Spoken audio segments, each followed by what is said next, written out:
सत श्री अकाल बच्चों, असी अपनी पिछली वीडियो दे विच ट्रिग्नोमैट्री दी कुछ इंपॉर्टेंट इंट्रोडक्शन उहदे फॉर्मूलाज दे बारे गल कीती सीगी, जिस दे विच असी sine theta, cos theta, tan theta, cosec, sec and cot इन्हां दे रिलेशनस पढ़े। फिर देखा कि परपेंडिकुलर ते बेस शफल हुंदे ने according to the angle, but hypotenuse हमेशा एक लॉन्गेस्ट साइड रहिंदी है। अज दी वीडियो च असी इस दे बारे होर डिटेल च गल करांगे। कुछ नए फॉर्मूलाज जो कि ट्रिग्नोमैट्री च अप्लाई होंगे आने वाली एक्सरसाइजेस दे विच, उहदे बारे भी चर्चा करांगे। सो अज आपां एक टेबल बनावांगे। टेबल दे विच असी ट्रिग्नोमैट्रिक रेशोज दी की वैल्यू हुंदी है, लाइक साइन 30 डिग्रीज ते आ जाए, 45 ते आ जाए, 0 डिग्री ते आ जाए, कुछ स्पेसिफिक एंगल्स दे उपर एक ट्रिग्नोमैट्रिक रेशोज दी की वैल्यू हुंदी है, और टेबल बनाने दे बारे सीखांगे। सो टेबल बनाने तो पहला सब तो पहले असी इस साइड ते थीटा ले लांगे। थीटा केड़े केड़े लेने ने?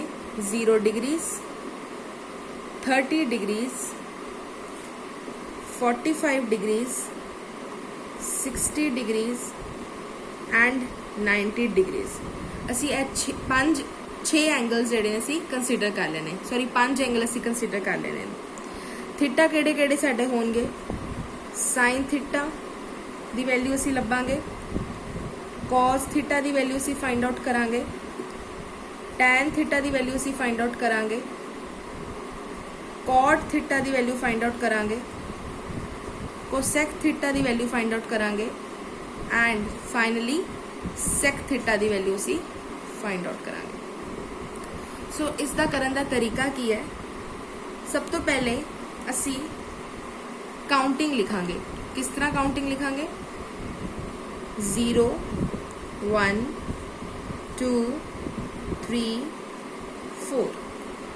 हुण असी हर वैल्यू नू 4 दे नाल डिवाइड कर देंगे। 4 4 4 4 एंड 4।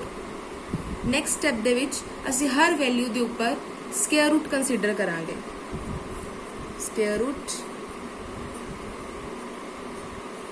ये रूल तुसी सिर्फ पहली वाली ते ही अप्लाई करना है, बाकी सिर्फ ये तो ही सॉल्व हो जाएगी।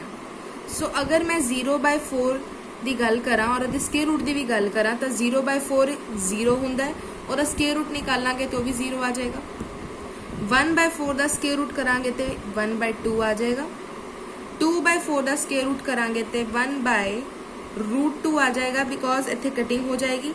1 का स्क्वायर रूट 1 और 2 का स्क्वायर रूट √2 ही रहेगा। 3/4 का स्क्वायर रूट √3/2 हो जाएगा, क्योंकि √3 का स्क्वायर रूट 3 रहेगा एंड 4 का स्क्वायर रूट 2 बन जाएगा। इतने भी कटिंग हो जाएगी अपने को, एंड 1 का स्क्वायर रूट अगेन 1 हो जाएगा। सो जिहड़ियां साडे कोल ये वालियां वैल्यूज आ गईयां।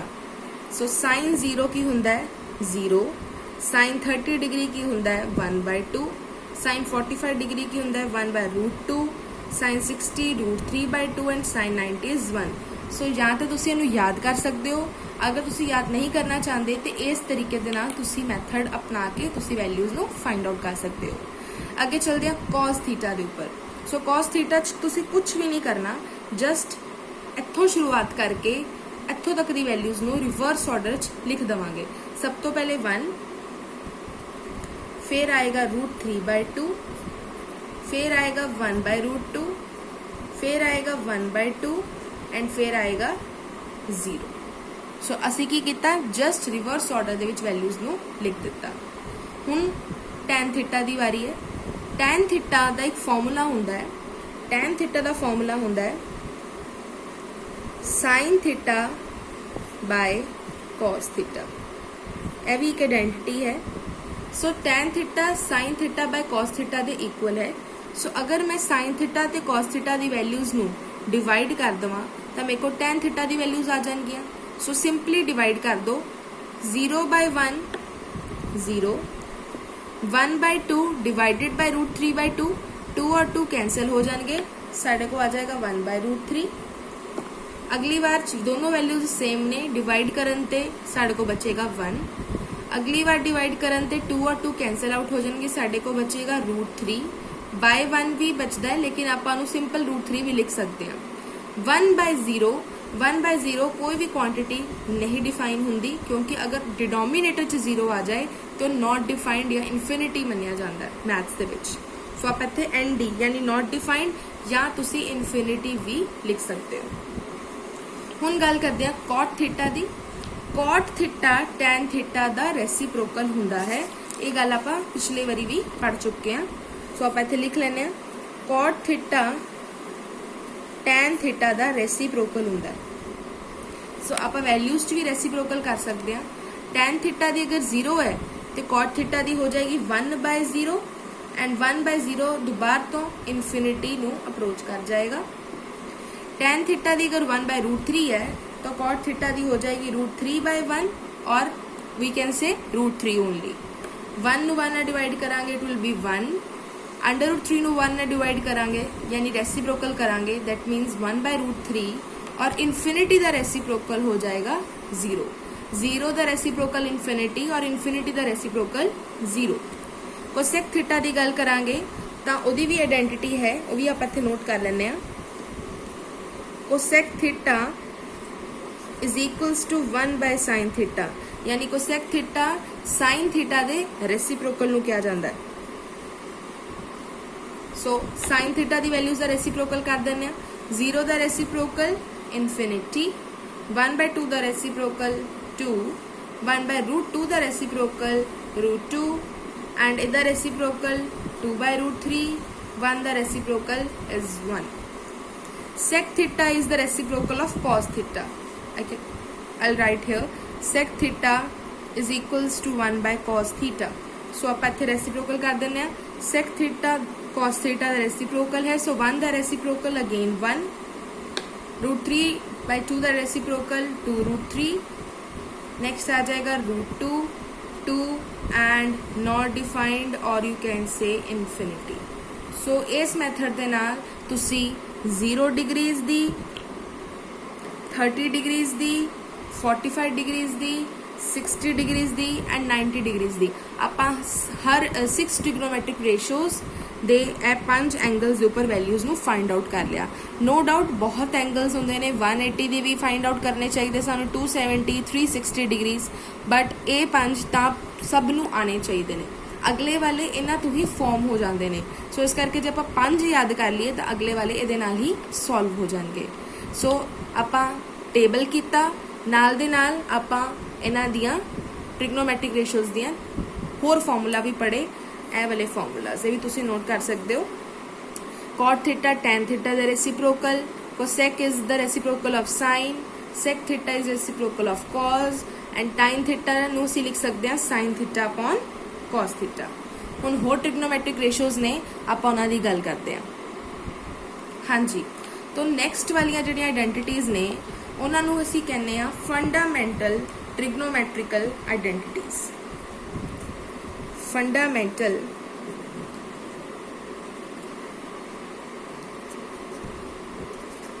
Trigonometric identities. सो साइड को कुछ फंडामेंटल आइडेंटिटीज़ ने। फंडामेंटल मीनस ਜਿਹੜੀਆਂ कि बहुत कह लो कि बार बार यूज होणगियां या फिर उन्हां तो ही अगे होर आइडेंटिटीज़ क्रिएट कीतियां जा सकदियां ने। सो साडे को 3 बेसिकली फंडामेंटल आइडेंटिटीज़ ने। We have 3 basic fundamental identities.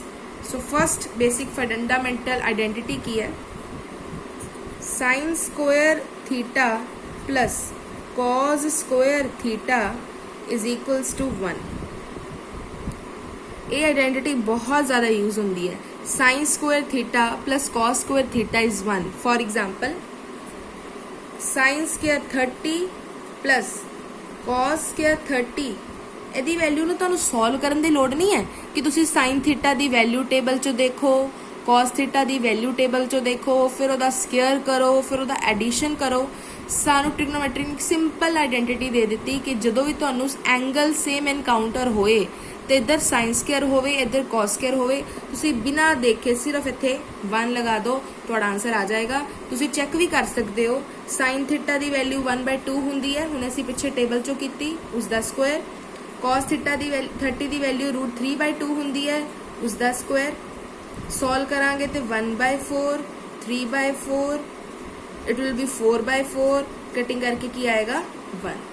सो अपन ने स्टेप्स तो बचाने के लिए सिंपल याद रखना है कि अगर एंगल सेम होन और इधर साइन स्क्वायर हो इधर कॉस स्क्वायर हो तुसी डायरैक्टली 1 लगा सकते हो। इसे तो ही तुसी ਇਹ भी फाइंड आउट कर सकते हो। मान लो ਤੁਹਾਨੂੰ cos के थीटा की वैल्यू कढ़नी पै जाए तो तुसी cos के थीटा ਨੂੰ लिख सकते हो 1 minus sign square theta, 1 minus sign square theta. ये साइन स्क्वायर थीटा उधर जाके माइनस हो जाएगा। सेम जो तुसी साइन स्क्वायर थीटा की वैल्यू लभना चाहते हो तुसी कर सकते हो 1 माइनस कॉस स्क्वायर थीटा। सो ये बेसिक फंडामेंटल आइडेंटिटीज है। ये तो अगे प्रोसीडिंग करते हुए सानू होर फॉर्मूलाज मिल सकते हैं। नैक्सट फंडामेंटल जी आइडेंटिटी है साडे कोल वो है secant square theta minus tan square theta is equals to 1। Secant square दा थीटा दा स्क्वायर करिए तो टैन थीटा दा स्क्वायर करिए वो भी हमेशा 1 दे इक्वल आंदा है। But the difference is this कि इत्थे पहले प्लस दा साइन सी हुण इत्थे माइनस दा साइन है। सो अगर थीटा सेम होए और तुहानू एक साइड ते सीकेंट और दूसरी साइड ते टैन दा स्क्वायर मिले तो आंसर बिना देखे तुसी 1 लगा सकते हो। Third identity cosecant square theta minus cot square theta ये भी बच्चे साढ़े कोल 1 हुंदा है। सो ये 3 बेसिक आइडेंटिटीज ने। पहली आइडेंटिटी साइन ते कॉस दे विच रिलेशन दस रही है, दूसरी सीकेंट ते टैन दे विच रिलेशन दस रही है एंड थर्ड वन कोसीकेंट ते कॉट दे विच रिलेशन दस रही है। पहली वाले प्लस एंड बाकी वाले माइनस होएगा और वो रूल सेम रहेगा कि अगर मैं सीकेंट स्क्वायर थीटा की वैल्यू निकालना चाहनी हाँ तो मैं उन्होंने 1 प्लस टैन स्क्वायर थीटा लिख सकती हाँ। अगर मैं कोसीकेंट स्क्वायर थीटा की वैल्यू निकालना चाहनी हाँ तो मैं 1 प्लस कॉट स्क्वायर थीटा कर सकती हूँ। शरत इन्नी याद रखनी है कि थीटा शुड बी सेम। अगर थीटा सेम नहीं होया, एंगल सेम नहीं होया तो इन्हां विचों कोई भी आइडेंटिटी अप्लाई नहीं हो सकती।